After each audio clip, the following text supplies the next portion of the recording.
Muy buenas tardes a todos. Los saludo aquí desde el INSABI, desde la Ciudad de México. Estamos hoy acompañándonos el doctor Alejandro Molina López, de los Servicios de Atención Psiquiátrica, doctor en Ciencias. Él es, actualmente trabaja igualmente en toda esta estrategia de la salud mental ante la experiencia de COVID-19. Él viene del Instituto Nacional de Psiquiatría, se incorpora en el año pasado aquí al trabajo que hemos estado realizando en los servicios de atención psiquiátrica, y hoy nos va a presentar un tema que ya se los veníamos pues prometiendo desde hace un par de semanas, ¿no? O sea, la vez pasada hablamos de habilidades para la vida, hoy vamos a hablar de primeros auxilios psicológicos, y pues sin más por el momento, les dejo con el doctor Alejandro Molina. Tenemos que terminar por lo menos la participación del doctor a las 6 de la tarde. Si hubiera alguna duda, me quedo aquí para resolverla. Entonces ya no quito más tiempo. Y pues muchas gracias, Alex. Muchas gracias. José. Gracias al INSABI por tenerme aquí en esta ocasión. Efectivamente, pues voy a platicarles de un tema que tiene algo de tiempo que lo llevo.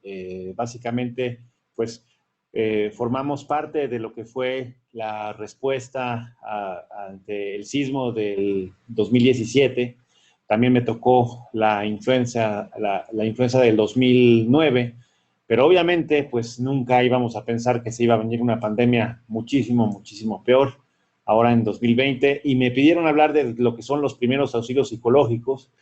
Y esto cómo cambia cuando en un momento dado pues, se presenta una pandemia como lo es el COVID-19. Voy a empezar en este momento. Bueno, algo muy importante es que nosotros debemos de fijar la palabra emergencia. Emergencia es, como su nombre lo dice, algo que de pronto emerge o se presenta, algo que no estaba, no estaba previsto, de pronto emerge y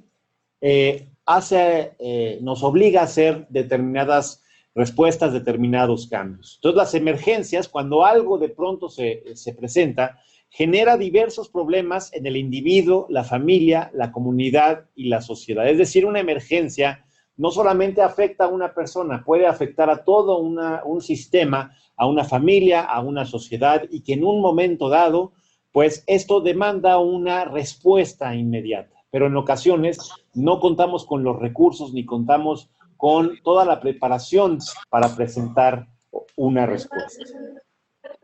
Y algo muy importante. Psicología, primeros auxilios.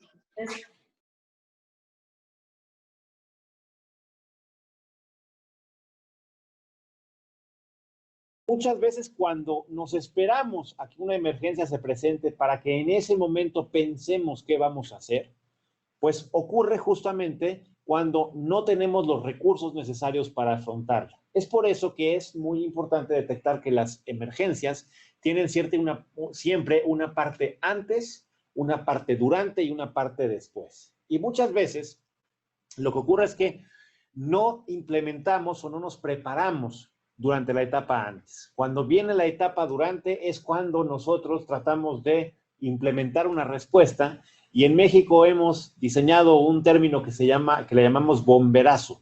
Bomberazo es cuando nosotros justamente no nos preparamos ante una emergencia y en el momento tenemos que improvisar justamente alguna condición. Y el después es cuando ya acaba la respuesta, ¿qué es lo que vamos a hacer? Por ejemplo, en un sismo, en la preparación incluye la capacitación en primeros auxilios psicológicos y por ejemplo, revisar protocolos, procedimientos. Mientras que la mitigación quiere decir disminuir los riesgos. En un momento dado, por ejemplo, nosotros no podemos evitar que tiemble, no podemos evitar que haya una erupción volcánica, pero sí podemos disminuir los riesgos cuando esto llega a ocurrir. La respuesta es cuando tomamos justamente lo que nos preparamos y mitigamos antes para implementar la respuesta. En el caso de los sismos, obviamente, pues en el momento en que tiembla es cuando nosotros utilizamos lo que aprendemos en los simulacros, utilizamos lo que aprendemos en las capacitaciones, pero en ocasiones nos sirve, en ocasiones no nos sirve o nos sirve parcialmente, y eso nos ayuda de alguna manera a entender qué parte es la que debemos de mejorar. Y en la recuperación, justamente, entonces viene la parte en donde nosotros nos estamos volviendo a preparar para una nueva emergencia, pero en una mejor forma. En el caso de la pandemia COVID, obviamente nosotros conocíamos lo que había pasado en el 2009, habíamos mitigado riesgos, pero realmente lo que ocurrió fue una pandemia que superó por mucho, no solamente en México, sino en todo el mundo, una condición que nos ha superado en varias situaciones y que seguramente nos ayudará a entender algunas condiciones que en la etapa después de la siguiente pandemia, que esperemos que pase en mucho tiempo, podamos aprender de esta experiencia.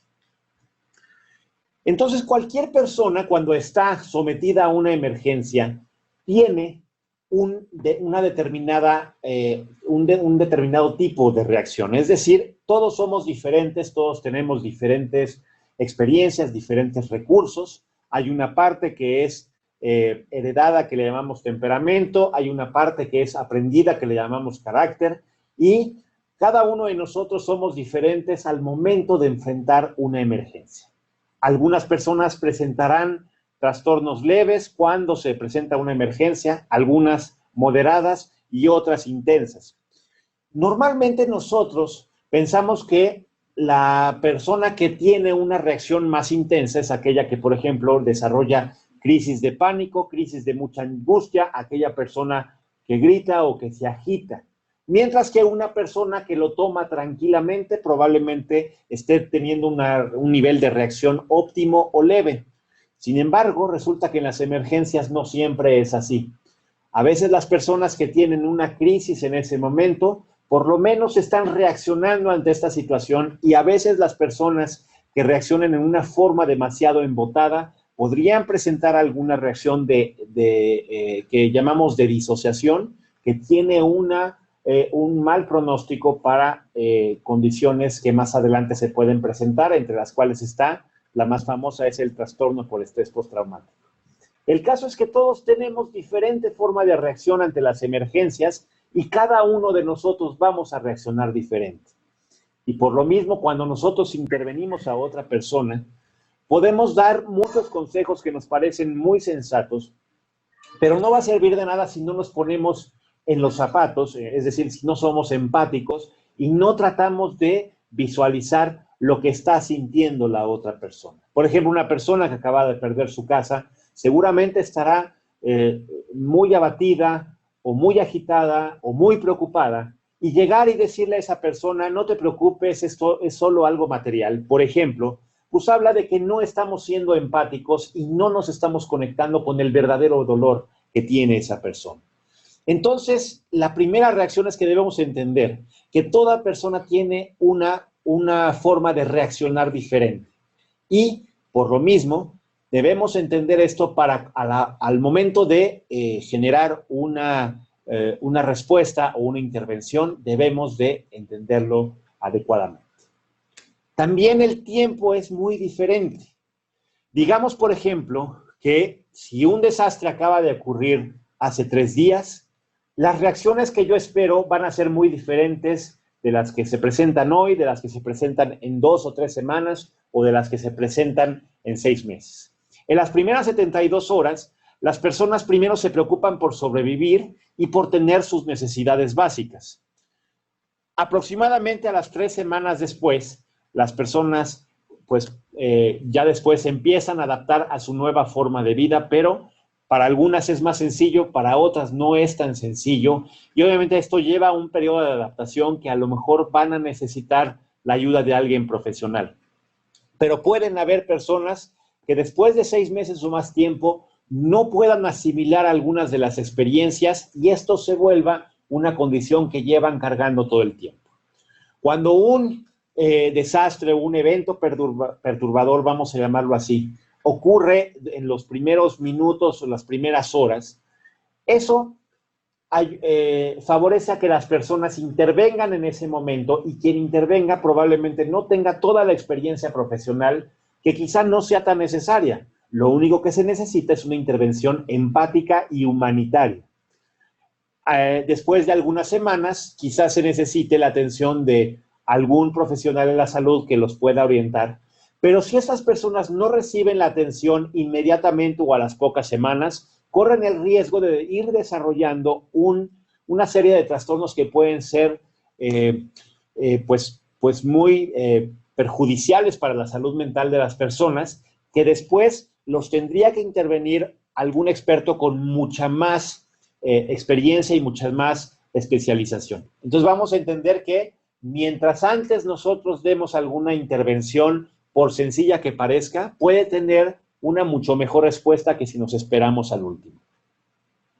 Y entonces ante la emergencia las personas suelen desequilibrarse emocionalmente y es por ello que podría ser necesario aplicar los primeros auxilios psicológicos. Los primeros auxilios psicológicos o también apoyo psicológico de primer contacto, como es el término que los expertos están sugiriendo, es una serie de respuestas en la atención psicológica de primer contacto, y aquí con psicológico no me refiero a que las tiene que dar un psicólogo. La puede dar cualquier persona de cualquier profesión, pero que puede en un momento dado tener esta respuesta inicial. Es un apoyo de primer contacto y está dirigida a toda aquella persona que la necesite y la desee tras ser afectada por un acontecimiento crítico grave. Vamos a llamar crítico a todo aquello que genera una oleada de cambios que en un momento dado son desenfrenados y que requiere algún mecanismo extra para poder estabilizarse. Es muy importante identificar y canalizar a quienes necesitan un apoyo experto. Por ejemplo, aquellas personas incapaces de encargarse de sí mismas o de sus familiares. Por ejemplo, alguien que está teniendo una crisis de pánico muy fuerte. Esto lo vemos en videos continuos de desastres, personas que están teniendo una condición de mucha agitación o mucho embotamiento, son personas que no se pueden en un momento dado cuidar a sí mismas. Las personas susceptibles a hacerse daño, estoy hablando de personas que pueden tener algún tipo de ideación suicida o personas que pueden hacer daño a otros, es decir, aquellas que en un momento dado pueden tener agitación o agresividad y en un momento dado pueden ser dañinas o peligrosas para otras personas. Entonces, entre los objetivos de los primeros auxilios psicológicos, tiene que ver con varias condiciones. Algo muy importante es que lo que nosotros buscamos no es que la persona se calme. Muchas veces creemos que ese es el objetivo y obviamente nos puede ayudar a hacer nuestro trabajo si la persona primeramente se calma, pero muchas veces es muy importante ver que cuando una persona está teniendo una agitación, este tipo de agitación es un síntoma que en un momento dado es perfectamente normal ante una situación de riesgo.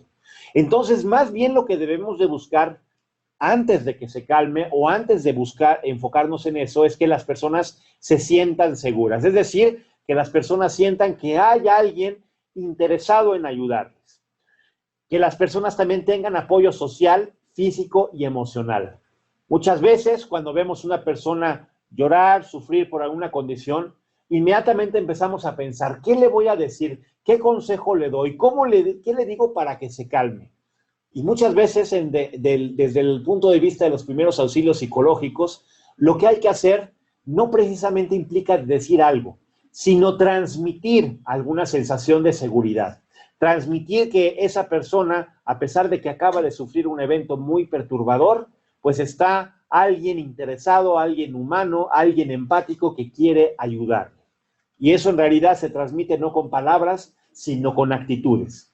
Y que la persona también se sienta capaz de ayudarse a sí misma. Entonces, muchas veces los primeros auxilios psicológicos implican también un periodo de acompañamiento en el cual la persona debe de tener un tiempo la crisis, pero la persona no, el interventor o el proveedor está ahí para ayudarle, no tanto para que esa persona se calme. Algo muy importante es que los primeros auxilios psicológicos no es un debriefing psicológico. ¿Qué es un debriefing? Debriefing es una palabra anglosajona que significa desmenuzar. Quiere decir que cuando hacemos un debriefing es que la persona describe con exactitud todas las sensaciones y todos los eventos que tuvo. Se ha visto que el debriefing es incluso perjudicial para la cuestión de primeros auxilios psicológicos, por la cuestión de que cuando la persona en una forma descontrolada vuelve a repetir todo aquello que le está preocupando, puede tener un efecto perjudicial en su respuesta.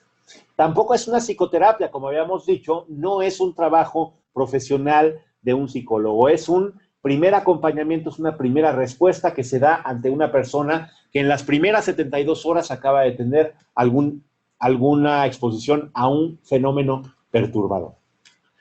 Entonces, lo que nosotros damos es una ayuda responsable en los primeros auxilios psicológicos. Lo primero es que debemos de respetar en este orden la seguridad, la dignidad y los derechos. La seguridad es que nosotros, cuando vamos a dar este tipo de ayuda psicológica, primero tenemos que procurar nuestra seguridad de las personas y del entorno. Está la clásica condición de que una persona en un incendio, estoy dando un ejemplo, pues primero se preocupa por salvar a la otra persona sin pensar en su propia seguridad. Y en ese momento ya no va a ser una víctima, sino dos. Es muy importante que veamos por la seguridad primero del entorno, de nosotros mismos y de la persona. En segundo lugar está la dignidad, es decir, debemos de intervenir en una forma en donde la actitud y el valor como persona se respete en todo momento.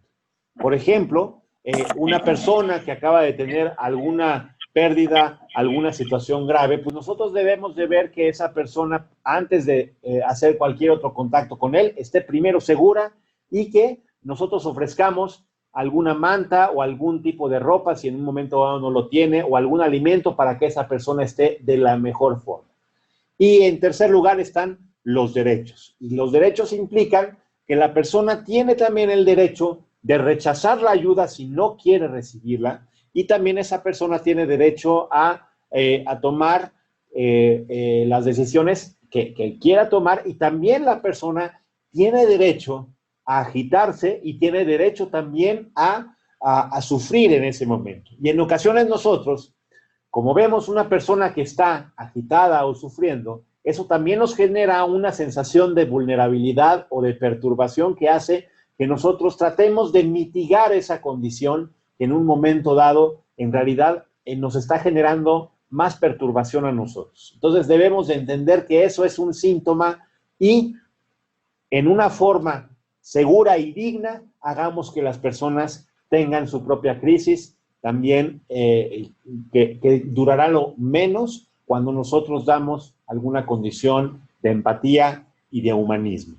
Hay que adaptar la propia acción a la cultura de las personas. Es decir, si en un momento dado nosotros estamos dando alguna intervención y hay personas que por su condición, por su género, por su religión, por su orientación sexual, debemos nosotros de adaptarnos a lo que ellos dicen, es muy importante que nosotros también tomemos en cuenta eso.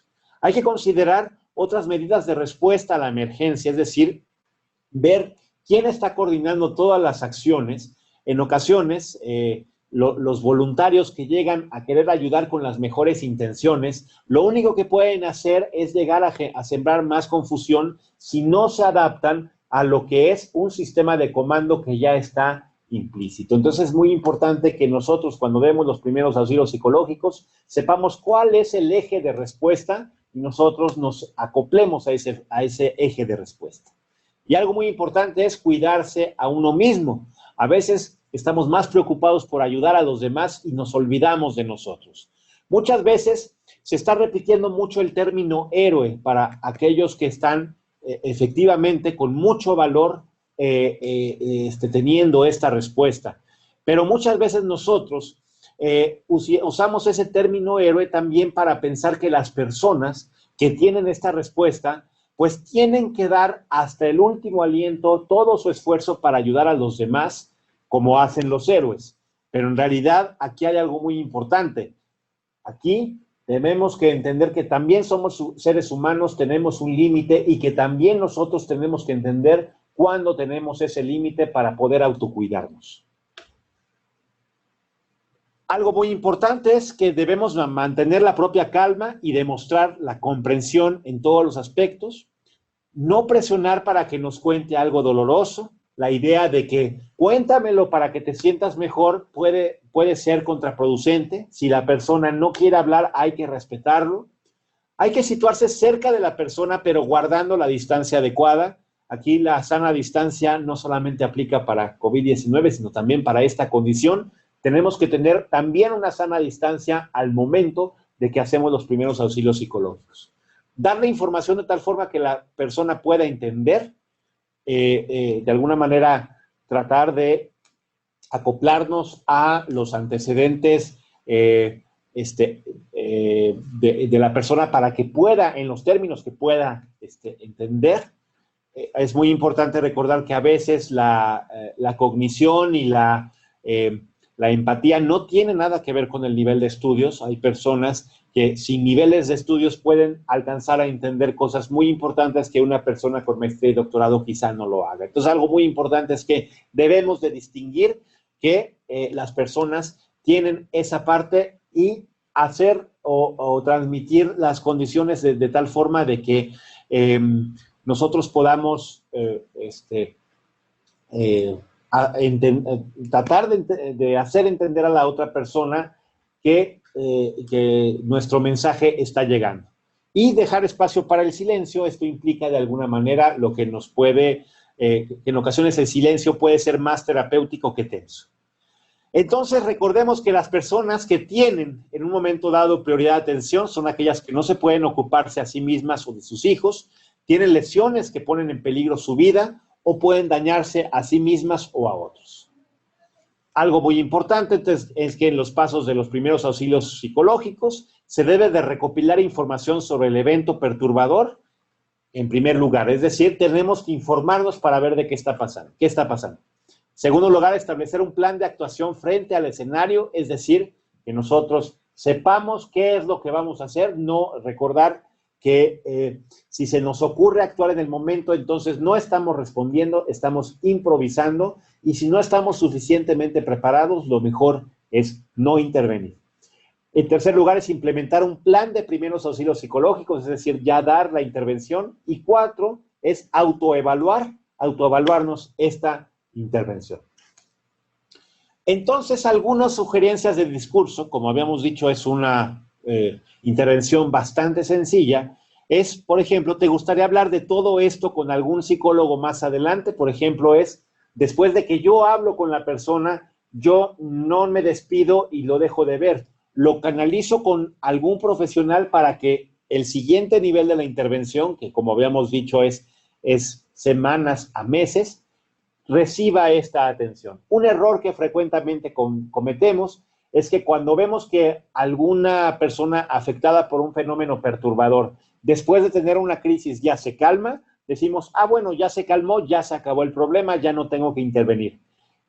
No sucede así. El hecho de que se haya calmado no significa que pueda tener nuevas crisis en poco tiempo y que estas nuevas crisis se vayan sumando para generar problemas, algún trastorno más importante.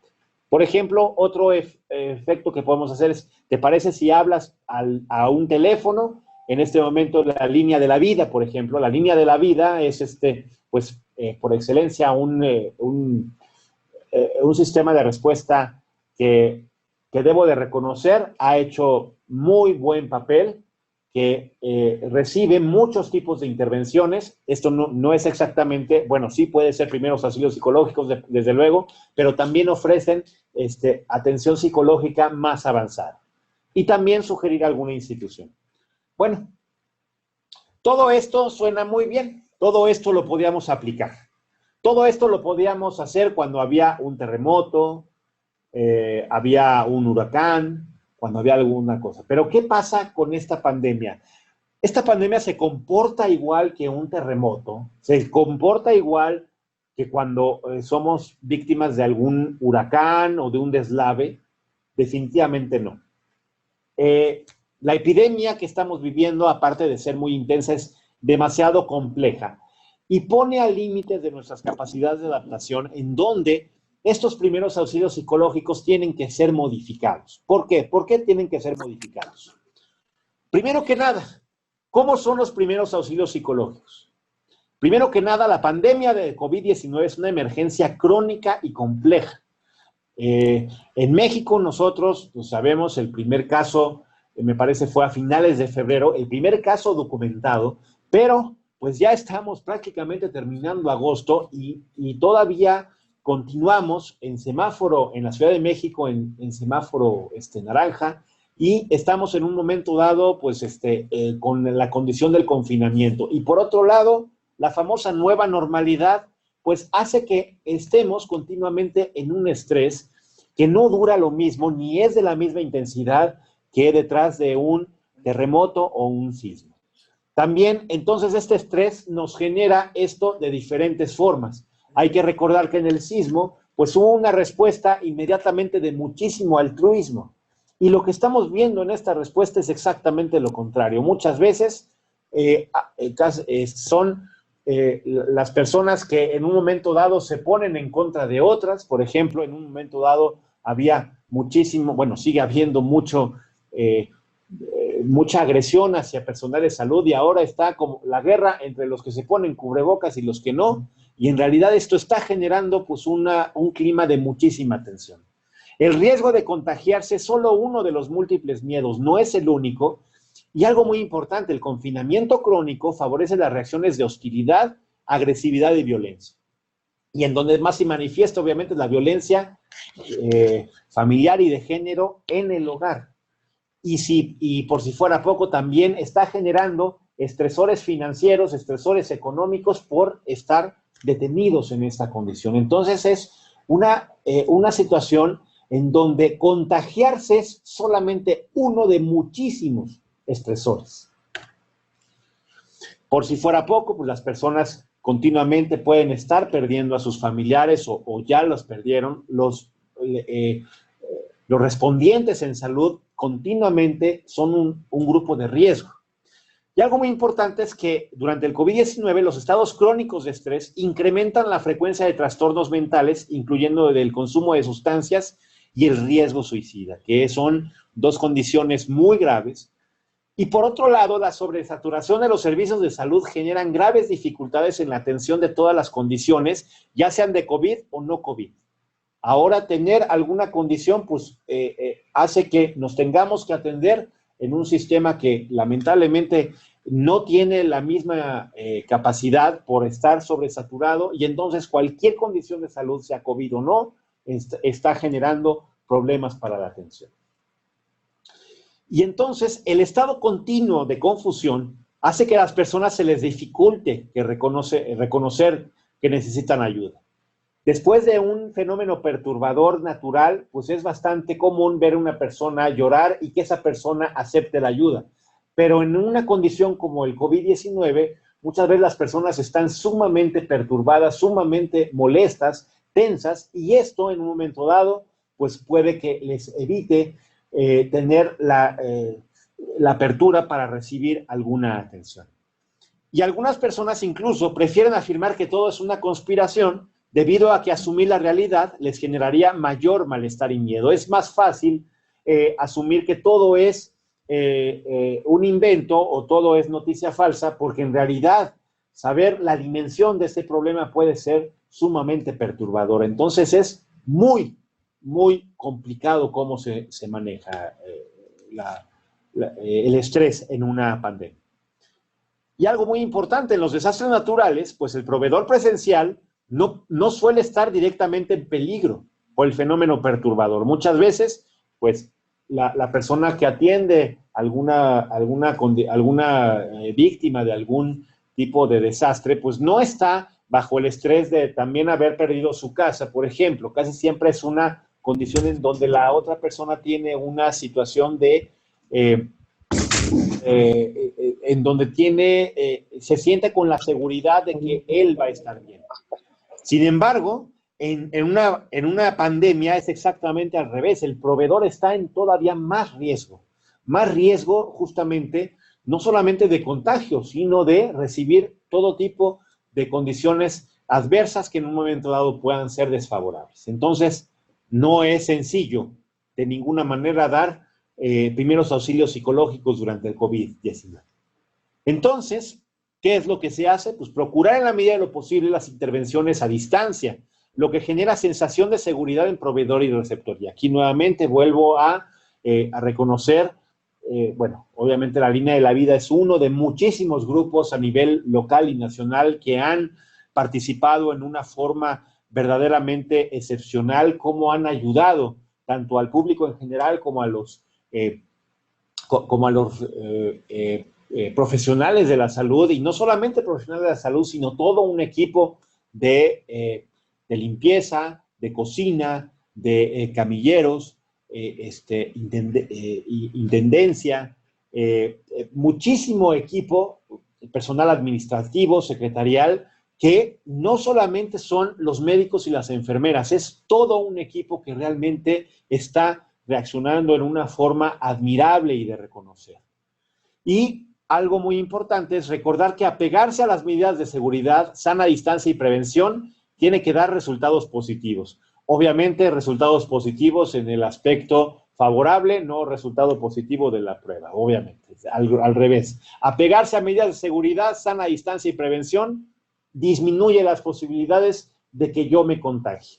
Pero algo muy importante es recordar que nuestro único miedo no es contagiarnos. Tenemos muchos miedos y el expresarlos y el poder buscar ayuda puede ser lo más favorable para los primeros auxilios psicológicos. Y bueno, pues para los que brindamos primeros auxilios psicológicos, a veces los que capacitamos o los damos, somos a veces los primeros en que se nos olvida, y es muy importante que nosotros también sepamos que tenemos un límite y que, digamos, así como quizá algún instrumento para cortar, de tanto estarse usando puede estar perdiendo filo y se tiene que estar afilando para seguir funcionando, de la misma forma nosotros tenemos que estar buscando nuestro propio autocuidado para continuar brindando esta ayuda. Entonces, entre las principales estrategias de autocuidado están tener suficientes horas de sueño, y no solamente suficientes horas de sueño, sino de calidad. Y el sueño no puede ser de calidad si nosotros continuamente nos desvelamos o tomamos siestas grandes durante el día o no, por ejemplo, nos levantamos demasiado tarde o nos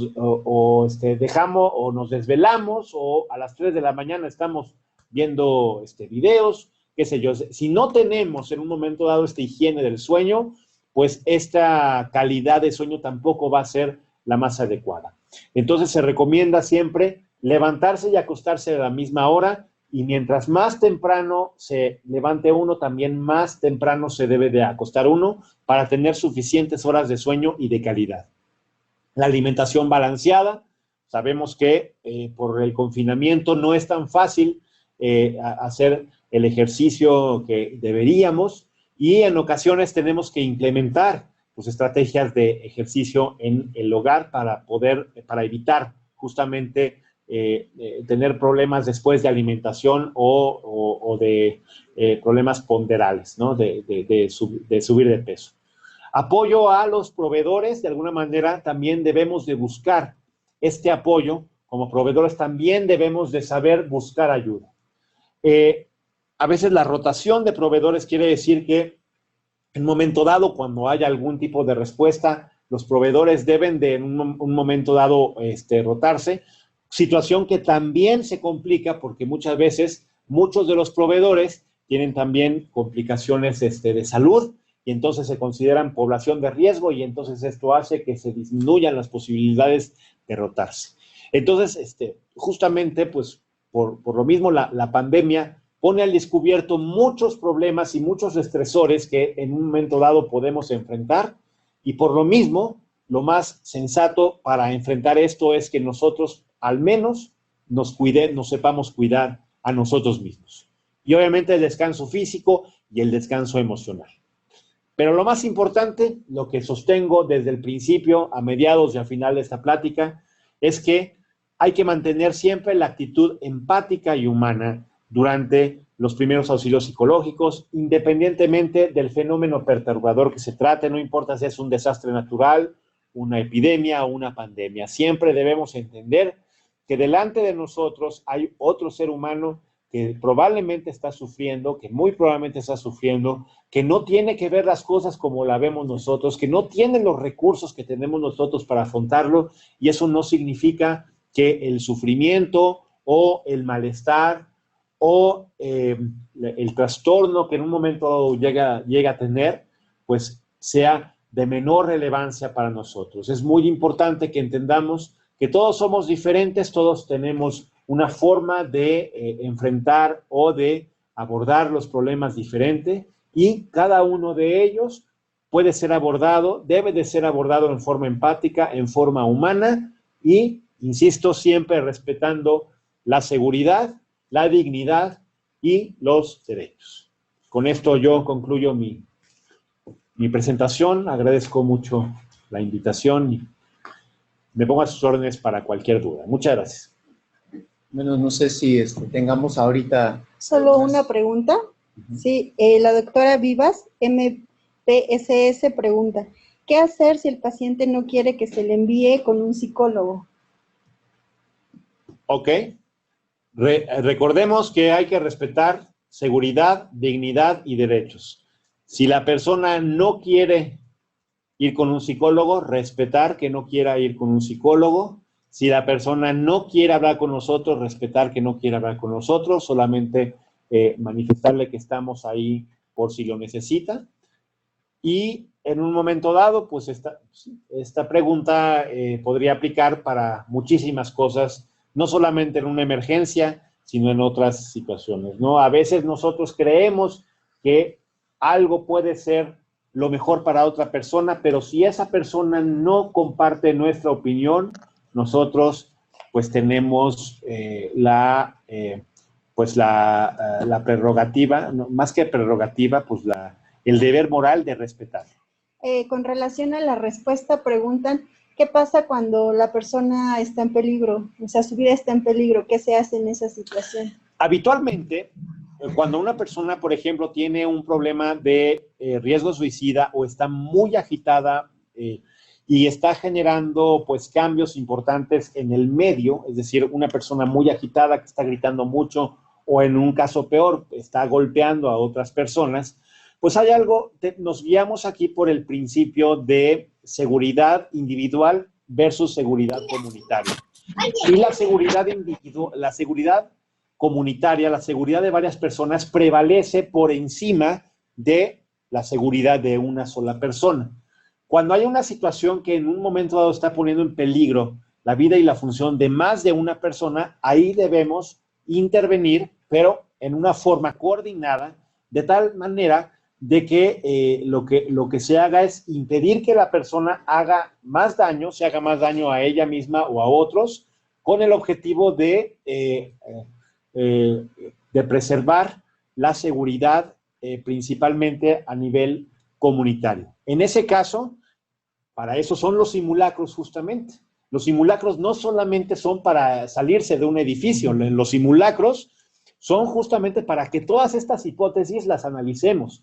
¿Qué hacemos y cómo le hacemos cuando esto pasa? Es muchas veces puede en un momento dado, podemos tener la idea de que uno va a responder de cierta forma y cuando lo estamos viendo en forma simulada o peor, en forma real, reaccionamos en diferentes maneras. Lo que yo puedo contestar a esta persona es que se debe de actuar en forma coordinada con el eje de respuesta para que la persona que en un momento dado está presentando algún tipo de riesgo o algún tipo de peligro, pues lo deje de hacer o se evite que el daño trascienda a nivel comunitario. Igual una de las cosas que es muy importante y la razón por la que se promueven los primeros auxilios psicológicos es principalmente y tiene relación con lo que se mencionaba en las primeras, tanto preguntas como respuestas, la posibilidad de que sea la única persona con la que tenga contacto en salud mental. O sea, creo que este es un punto en el que independientemente, aunque nos digan no, si logramos meter ahí el interés en salud mental, ya hicimos algo. Entonces creo que eso es uno de los puntos muy, muy importantes, que aun cuando creamos que tengamos que resolver más, creo que estamos haciendo suficiente si al menos le pusimos el interés a esta persona en su salud mental, ¿no? O sea, y creo que esto es una de las principales razones por las que no estamos hablando de generar más especialistas en salud mental, sino generar más gente que pueda hablar de salud mental en estas circunstancias. Porque sí es cierto, o sea, ¿qué más quisiéramos, no? Como, no sé, Alex lo sabrá, ¿qué más quisiéramos que toda la gente decidiera estudiar salud mental? Pero lo que en realidad quisiéramos es que toda la gente supiera al menos lo suficiente, lo más básico, lo más elemental, para que si te toca ser el que está más cerca, sepas qué hacer. Sí, también con relación a esto preguntan qué se podría hacer en el caso de que una persona reaccione de manera agresiva, o sea, cómo darle los primeros auxilios psicológicos. Muy bien. Muchas veces la agresividad tiene algo de trasfondo. Y yo podría decir que en el 90 o 95% de las veces una persona agresiva en el fondo está teniendo sensaciones de miedo o sensaciones de impotencia. Y entonces, en realidad, si nosotros nos enganchamos con la conducta agresiva, lo más probable es que nos volvamos igual de agresivos o tengamos también el mismo miedo. En un momento dado, si nosotros entendemos que la persona está teniendo miedo de fondo y no nos enganchamos con eso, es la primera fase. En segundo lugar, hay una serie de técnicas que se llaman de desescalada agresiva. Todas estas técnicas se resumen en una sola cosa, ser empático. Cuando se transmite empatía, la respuesta ante una condición agresiva puede bajar bastante. Ahora, pueden haber condiciones de violencia que son muy complejas, en donde una sola persona practicando de escalada quizá no sea suficiente. En esos casos, lo mejor que ayuda es una respuesta coordinada para evitar que la persona que en un momento dado está siendo agresiva, para evitar que se sienta de alguna manera más dispuesta a subir este tipo de agresión y a subir de lo que es la agresión verbal a la agresión física. Muchas veces cuando se despliega una respuesta organizada, esto es suficiente para que no haya una escalada suficiente. También tenemos otra pregunta de Norma Mejía. En el caso de los niños, ¿qué manejo se debe de tener cuando hay una crisis de ansiedad producto de la pandemia? Qué buena pregunta. Qué buena pregunta, y aquí es muy importante, y qué bueno que lo menciona Norma Mejía. Norma. Qué bueno, porque obviamente, bueno, esta presentación es dirigida al público en general. Yo lo que puedo comentar es que en los niños lo que tenemos que hacer es incrementar todavía más nuestra situación empática y entender que el niño tiene una forma de comunicarse diferente. Y obviamente el niño, como van a manifestar su angustia o su ansiedad, no va a ser como un adulto que va a decir estoy nervioso o estoy triste. El niño lo va a manifestar en una forma conductual. Y entonces aquí lo que es importante es también hacerle sentir en las formas, pues en formas no verbales, sino en formas más emocionales al niño, condiciones que le pueden ayudar a disminuir su ansiedad. Muchas veces los niños que tienen este tipo de crisis de angustia es ante una falta de estructuración en los sistemas de límites. Entonces muchas veces cuando hay estructura en lo que es la crianza, estos niños pueden mejorar. Ahora, muy importante, todos estamos estresados durante esta pandemia, todos en un momento dado podemos en un momento dado tener este tipo de crisis de pánico. No hay un comportamiento perfecto y lo más importante es entender que todos en un momento dado podemos tener este tipo de condiciones y por el otro lado también, pues ser empáticos con ellos. No sé si haya más preguntas. Preguntas no, hay bastantes comentarios donde comentan que fue una excelente presentación, Gracias. que el tema es de mucha utilidad, que este tema es importante también para trabajo social. Claro. Sí. Y aquí ya tenemos otra pregunta. Susi pregunta, ¿En qué situación se considera mandar apoyo psicológico a un paciente cuando aparentemente se detectan crisis de ansiedad y pensando en un estado de depresión? ¿Cuál sería la forma o la vía telefónica para poder referir y salir del miedo? Ok. Bueno, aquí no hablamos de pacientes, aquí hablamos de afectados o víctimas de un fenómeno perturbador. Entonces, el término paciente, que en realidad es el término más correcto desde el punto de vista, vamos a llamarlo así, bioético, es consultante, pero más que paciente es consultante.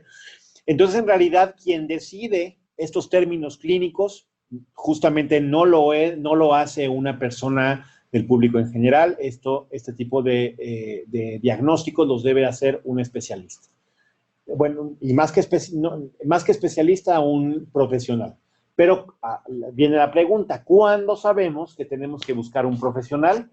Pues cuando dejamos de funcionar adecuadamente, cuando en un momento dado nosotros esperamos tener una cierta productividad o un cierto funcionamiento según nuestra condición, si estamos en la niñez, en la vida adulta, como adulto mayor. Independientemente de ello, se espera que tengamos un cierto nivel de funcionamiento.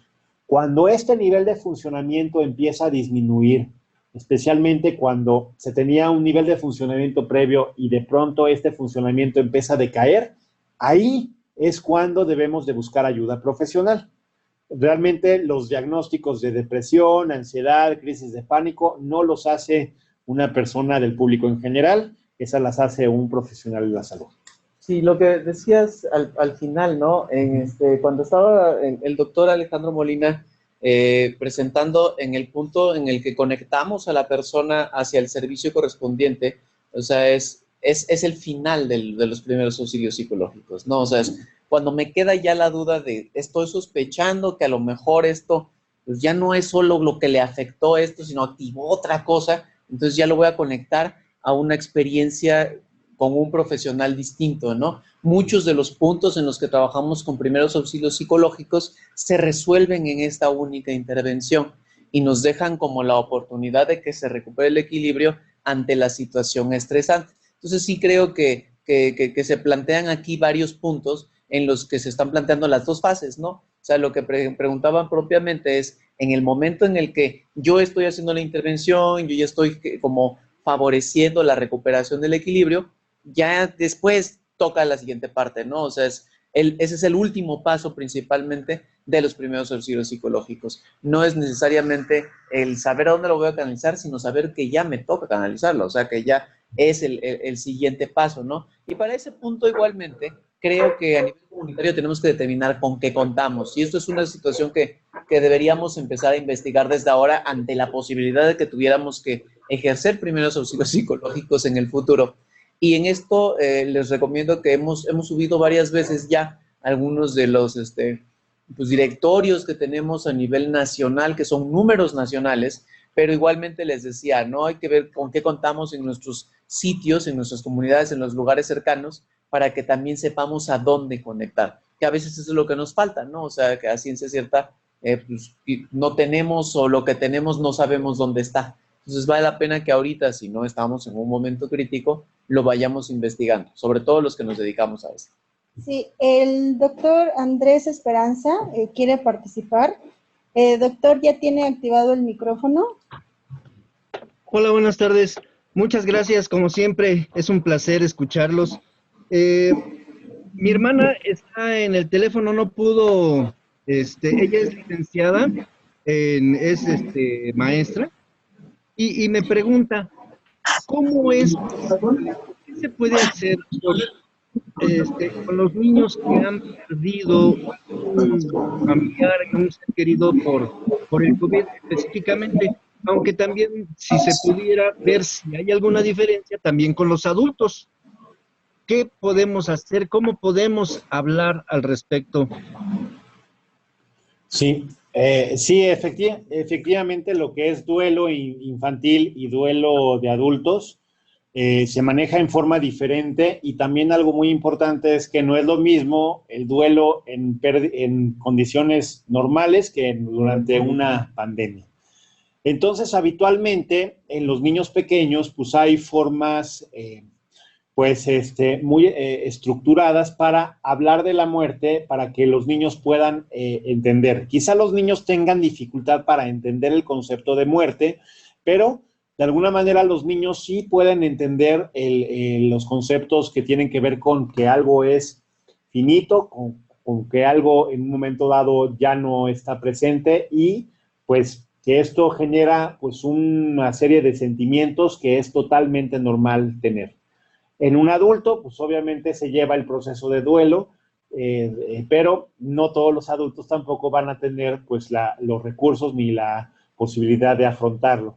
Entonces, generalmente, pues hay estrategias bastante puntuales que nos pueden ayudar para guiar a un niño en el caso de un proceso de duelo.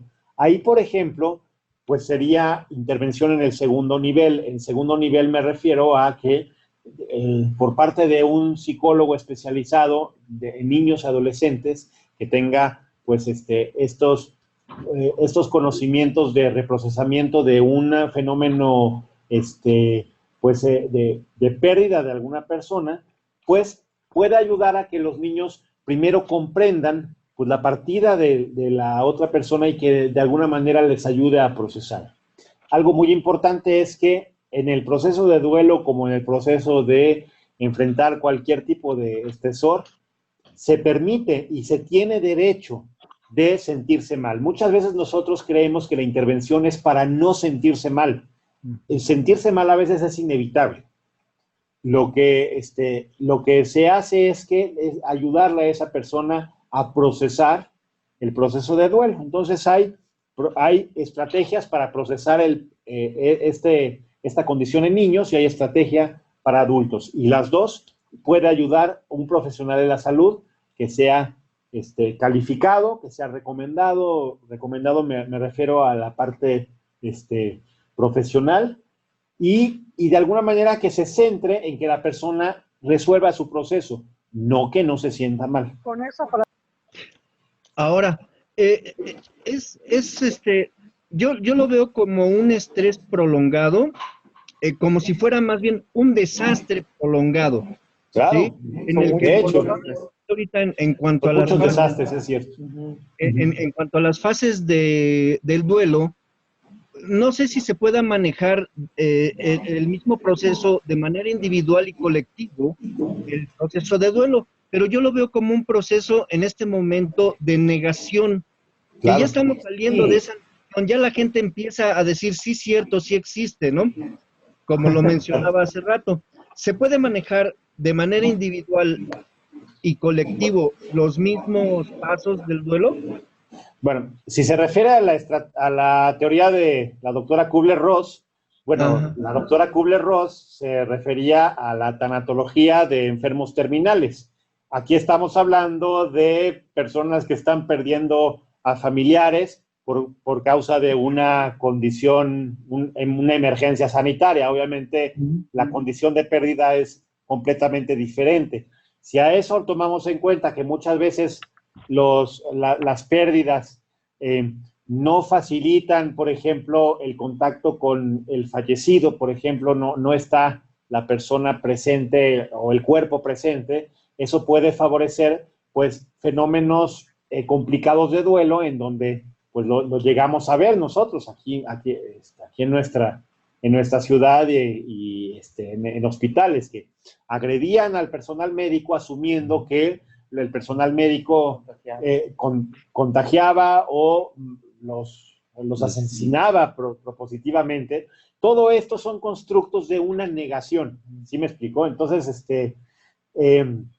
lo mismo, las personas que dicen esto no existe, esto es un invento y todo esto es una negación, pero es mucho más complicado que la teoría de la doctora Kubler-Ross. Realmente es una condición bastante compleja desde el punto de vista social, y ahí algo muy importante es que sí debemos de entender que cada persona es diferente. Entonces, más bien es ver los recursos de cada persona y conforme a eso ofrecerle a esa persona lo que le pueda ayudar, siempre y cuando, como decíamos, acepte la ayuda.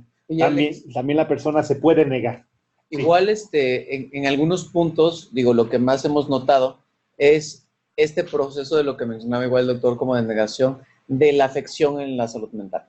O sea, que hay muchas personas a las que les preguntas si les pasó algo y te dicen, no, yo estoy muy bien, a mí no me pasó nada, y ves que no duerme, y ves que tiene que tomar 4 o 5 tazas de café para despertarse, y ves que está peleándose con todo el mundo, y hay una negación de lo que pues, vemos que es medio evidente.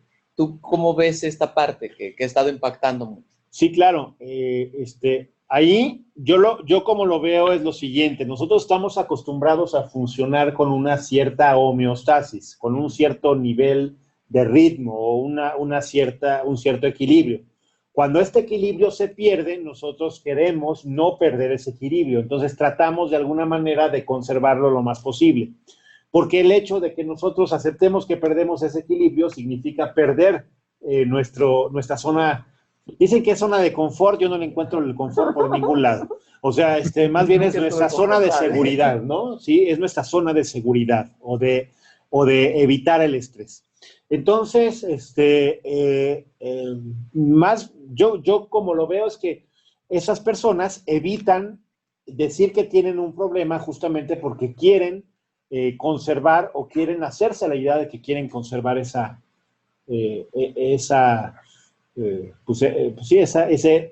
equilibrio que en realidad ya está perdido. Entonces, muchas veces, habitualmente, si nosotros tratamos de convencer a esas personas que se atiendan o que están mal, los resultados son negativos. Muchas veces, si nosotros respetamos y hacemos que esta persona por sí misma se dé cuenta que en un momento dado tiene este problema, eso puede ayudar más que estarlo convenciendo o tratarlo de convencer de que necesita ayuda. Muy bien. Aquí tenemos otra pregunta de Alma Ramírez. ¿Puede dar un ejemplo de respuesta organizada ante la agresividad? Muy buena respuesta. Y todo esto, muy buena pregunta, perdón. Y todo esto tiene que ver con la fase antes. Si un equipo de respuesta tiene un protocolo en el cual las personas, eso sucede mucho en servicios de urgencias, en donde si todo el equipo está capacitado, las personas en un momento dado, cuando empieza a haber un fenómeno de agresividad o un fenómeno en donde una persona empieza a generar tensión, las personas en un momento dado se empiezan a acumular en el aspecto de que están ofreciendo una respuesta ordenada que cuando no es así, pues cuando no hay esta respuesta ordenada, luego inmediatamente se ve la condición del caos o se ve la condición de que todo es desorganizado. Entonces, en este ejemplo que están preguntando, cuando hay un equipo de respuesta en donde todo es coordinado, automáticamente se nota y se detecta, se percibe, aunque no se diga ninguna palabra o ninguna acción, ¿no? Es decir, bueno, lo que se está haciendo es que hay una respuesta que se está desplegando y que están dando la sensación de que en un momento dado se va a responder en una forma adecuada, si en un momento dado se sigue escalando la agresividad. Entonces, muchas veces esta respuesta ordenada puede favorecer que la respuesta agresiva baje o descale cuando se está dando un despliegue de una actividad suficientemente ordenada, y esto muchas veces se da por simulacros previos o por manuales de procedimientos previos. Nunca se da por una respuesta improvisada. Okay. Gracias, doctor. Ana Moreno pregunta, ¿existe algún protocolo especial para cuando se sufre violencia de género en el domicilio? Buena pregunta. En general, lo que se debe de hacer, bueno, en esos casos, como la violencia bueno, en inglés se dice violencia íntima, bueno, violencia de par íntimo, es decir, como es íntima, el problema es justamente que se está dando en un círculo íntimo y llegar hacia lo que es la sociedad puede llegar a ser complicado. Pero sí hay un protocolo, sí en un momento dado, si la persona pide ayuda, pues automáticamente la sociedad, por medio de lo que es justamente la respuesta social, que puede ser tanto por las primeras fuerzas que responden, que puede ser los paramédicos o la misma policía, o el poder judicial puede en un momento dado intervenir, pero se tiene que hacer una denuncia. Aquí viene la situación, que muchas veces, si no se cruza este círculo de la parte íntima a la parte social, pues muchas veces no se puede actuar. Entonces viene ese problema. En realidad, el protocolo se activa con la denuncia. Y si no se activa esta denuncia, puede que el círculo continúe. Y de hecho es como funciona muchas veces esta violencia familiar, que se continúa debido a que se preserva porque no se da o no se alcanza a dar esta primera denuncia o esta primera alarma. Y la otra parte, estamos hablando de una respuesta social, pero también hay otra parte en donde nosotros podemos ser observadores. Y ahí también nosotros podemos formar parte del problema. Cuando nosotros vemos una condición en donde estamos siendo testigos de una situación de violencia, pero no nos metemos porque no es nuestro asunto, eso no me toca a mí, pobre persona. Entonces, nosotros como sociedad estamos validando como observadores eso. Entonces, también nosotros, si no somos policías, si no somos del poder público, no importa, también somos ciudadanos y tenemos que entender que formamos parte, un granito de arena justamente, cuando nosotros podemos en un momento dado no ser observadores pasivos, sino observadores activos y hacer lo posible porque este tipo de violencia disminuye. Entonces, algo muy importante es que participemos activamente como ciudadanos y no seamos nada más observadores que decimos, ay, qué mal estamos, sino que también en un momento dado participemos evitando validar la violencia, siendo observadores pasivos. Ajá. Con relación a la concepción de la muerte en los niños, también preguntan, comentan, este tipo de temas se deben de abordar de diferente manera según la edad. No soy psicólogo, soy pediatra, comenta María Isabel, pero pienso que las cosas deben de abordarse de forma distinta. ¿Usted qué opina de esto? Bueno, yo tampoco soy tanatólogo, vine a hablar de primeros auxilios psicológicos, pero gracias por la pregunta. Yo en mis conocimientos generales de procesamiento de tanatología que sé, pues yo pienso que esta intervención debe de aplicarse en una forma diferente a los adultos y muchas veces hay terapias de juego y terapias que pueden ayudar a los niños a procesar una pérdida justamente de un ser querido. Se llama la ponencia, se llama... Ajá. Paulina Cruz también pregunta, ¿qué pasa con los adultos mayores confinados debido al COVID en caso de necesitar primeros auxilios psicológicos? Pues son un grupo de riesgo y en caso de primeros auxilios psicológicos se pueden dar y hay muchos organismos que pueden dar esos primeros auxilios psicológicos. Yo mencioné uno de muchísimos, que es la línea de la vida, pero pueden haber muchísimos, y todos ellos pueden recibir este tipo de ayuda a distancia por vía telefónica. Entonces, puede ser algo que les pueda ayudar. Uh-huh.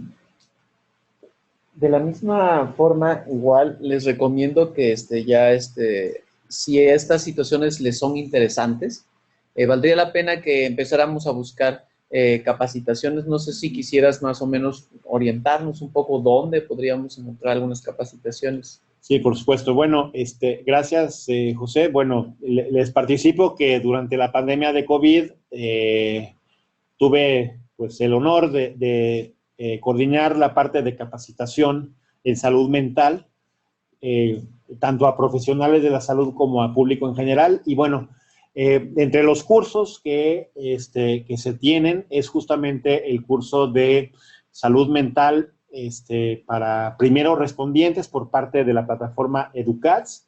Hay otro curso similar en la plataforma de la Organización Panamericana de la Salud. Hay cursos de prevención en crisis en niños, algo que en un momento dado se va a sacar un manual.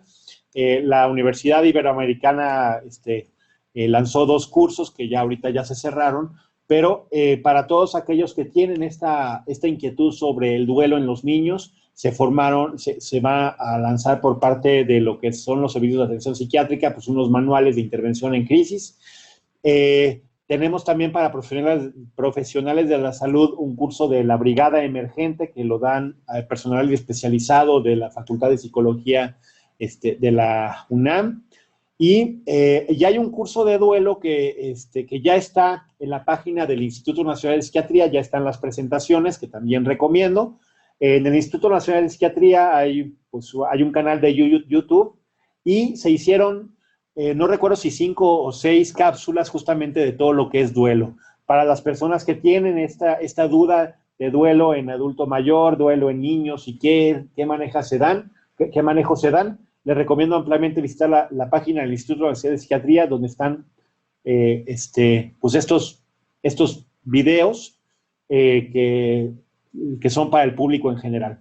Y bueno, pues un curso que recomiendo para el público en general también lo hace el Instituto Mexicano del Seguro Social, el CLIMS, que el curso se llama Salud Mental en Emergencias, que es un curso que nos puede orientar bastante bien para entender este tipo de reacciones, si en un momento dado queremos saber por qué ocurren estas situaciones en caso de una emergencia en general.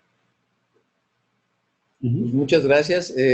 Muchas gracias a ustedes por estar aquí. Pues igual, muchas gracias, Alex, por haber aceptado participar con nosotros. Hoy, por situaciones de tiempo, pues, tuvimos que adelantar unos minutos para poder cubrir este horario. Yo le agradezco a Alex que haya hecho todo lo posible por estar aquí con nosotros.